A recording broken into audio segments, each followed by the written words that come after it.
For those who don't know, Persona 5 is what I currently consider to be my favourite game of all time. It has had some stiff competition from games like Nier Automata, Red Dead Redemption 2, and Disco Elysium, but Persona 5 still remains my favourite video game to this day.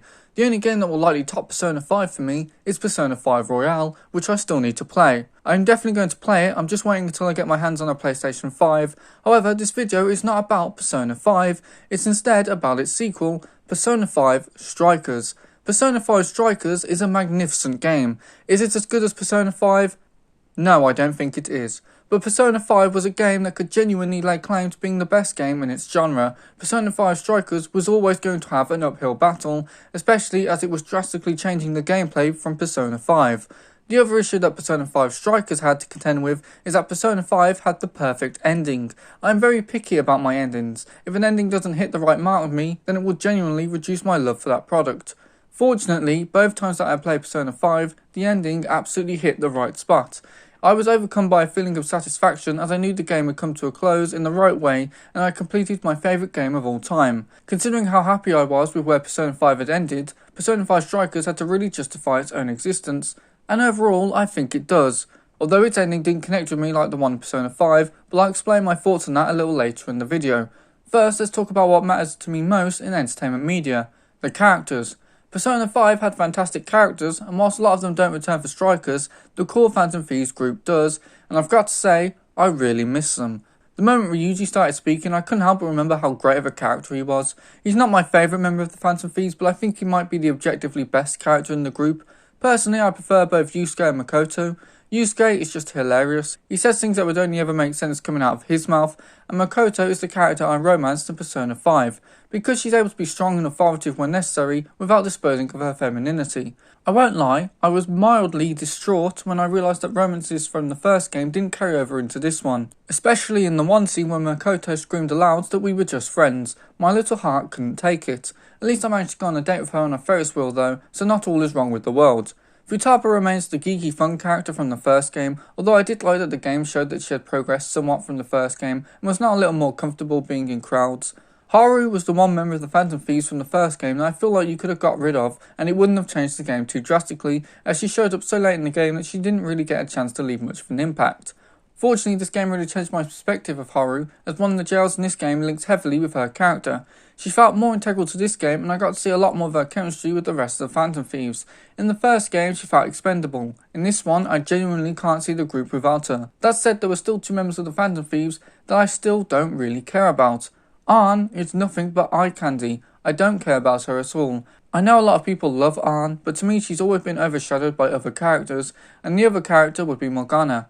Morgana is basically the group's mascot. I don't know why I don't like Morgana, but I don't. Maybe it's because they're so different compared to everything else in Persona, so they stick out to me in a negative way. Or maybe it's just because I'm not a cat person. Persona 5 Strikers also added two new members to the Phantom Thieves, one of which I absolutely loved, and the other I was a bit more met on. The met one is Sophia. She's just not very interesting to me. She's an AI, so you know exactly which route they're taking the character down in this story. She was too predictable and one note for me to truly care about her. I don't think she's a bad character, but I think she's definitely one of the weaker members of the Phantom Thieves in terms of characterization. Fortunately, any potential feelings of being let down by Sophia are completely negated by how much I loved Zenkichi. Due to his age and occupation, he instantly feels different to each member of the Phantom Thieves. Yet he has enough eccentricity and personality to complement the other personalities of the characters.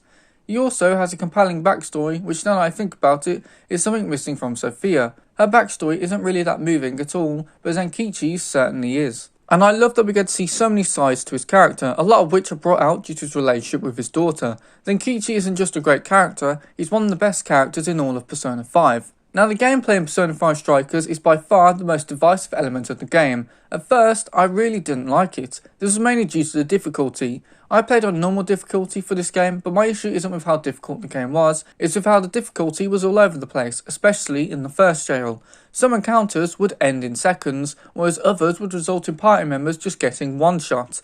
The difference in difficulty between encounters definitely got better as the game progressed, but the first jail was definitely the hardest to get through, as the learning curve for this game was certainly steeper than I expected.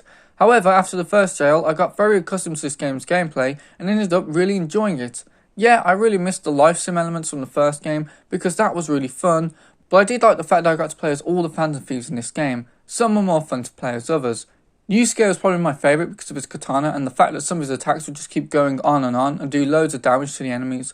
But I also really liked some of the other characters like Ryuji, who was a heavy hitter, and Haru, as I would sometimes just spam her grenade launcher attack at enemies, which was always really fun. By far the most unique character is Zenkichi though. I love the risk-reward style of his character where he does loads of damage at the expense of his own health.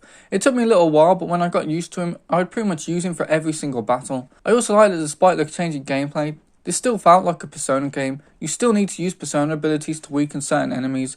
You'll still be swapping between characters, still tearing the mask off enemies. Showtimes, which I just found out are a feature of Persona 5 Royal, are also here. This isn't your typical Persona game, but it is still a Persona game through and through. Plus, I really enjoyed the boss fights in this game. I didn't expect my experience with Dark Souls would aid me in this game, but it did against some of the bosses. Boss attacks in this game hit hard, so I had to get used to dodging and deciding when to hit, just like in Dark Souls. In fact, the first boss in this game killed my entire team and I was literally left playing as Ryuji. Thank goodness the Joker can lose in this game and the team can keep playing because that always annoyed me in Persona 5. But anyway, I beat Alice by treating her like she was a Dark Souls boss, just dodging all her hits and then punishing when I could.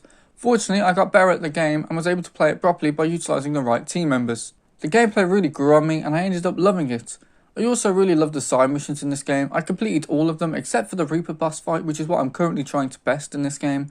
The side missions did give me a bit of a reminder of the life sim elements from the first game and deepened my bond with some of the characters.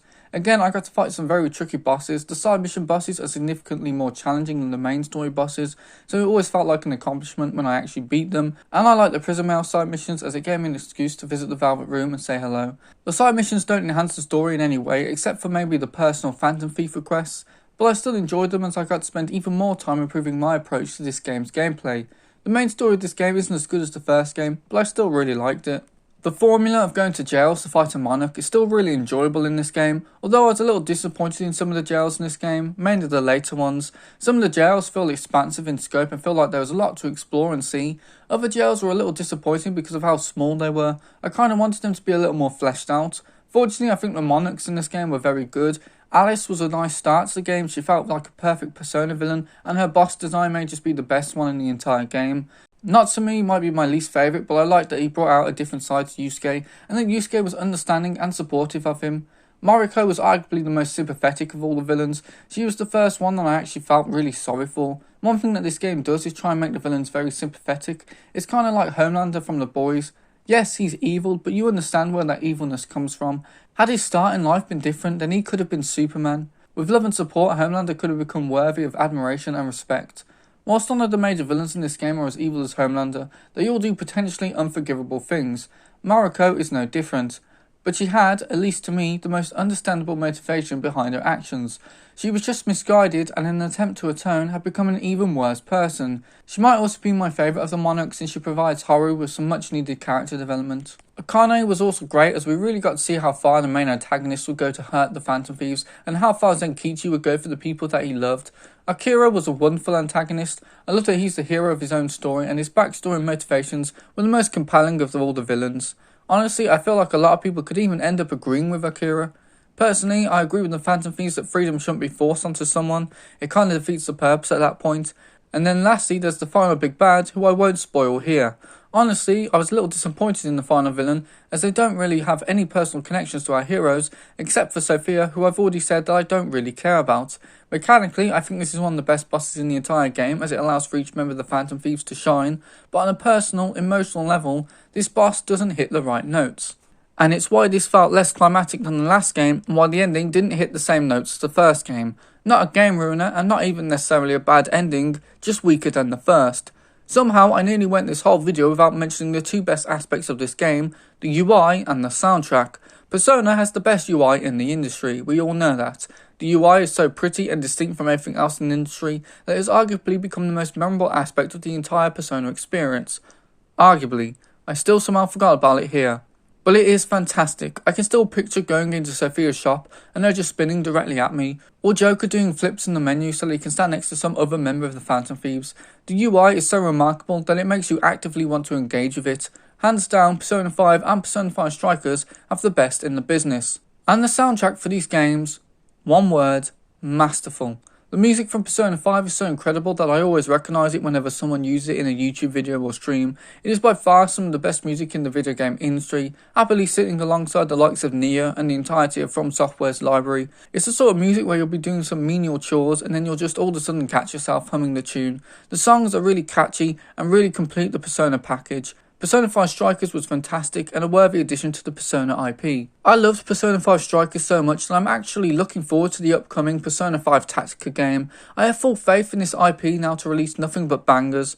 I really hope that statement doesn't age poorly. I do know that some people feel like Atlus are just milking the Persona 5 brand for all it's worth, but as long as milk is fresh then it's still good for you. Hopefully that metaphor actually made sense. Plus they did the exact same thing to Persona 4. Speaking of metaphors, I'm looking forward to Atlus's new game that's stupidly titled Metaphor Refantasio. The title is the most nonsensical thing I've ever read, yet I'm still hyped for it. It looks cool and I like that Atlus are trying something different here. I get the impression that this will be a slightly more serious version of the Persona games and will try and carve out a new niche for itself. I look forward to what Metaphor brings to the table and hopefully this is the beginning of a beloved and highly acclaimed video game franchise. I guess time will tell. Also revealed earlier alongside Persona 5 Tactica was the Persona 3 remake. I'm really excited for this. A lot of people say that Persona 3 is the best story in the Persona games, so I can't wait to jump into the Persona world again very soon to try it out. I'm glad that I didn't buy the Persona 3 Persona 4 bundle, but anyway, back to Persona 5 Strikers. It's a fantastic follow-up to one of the greatest games ever made, and whilst I had a few nitpicks about this game, that's all they were. Nitpicks. If you love Persona 5 or presumably Persona 5 Royale, then you would undoubtedly love Persona 5 Strikers because it is a marvellous game and you would be a fool to put it off any longer. Also, Zenkichi better be in Persona 5 Tactica because I didn't see him in the trailer.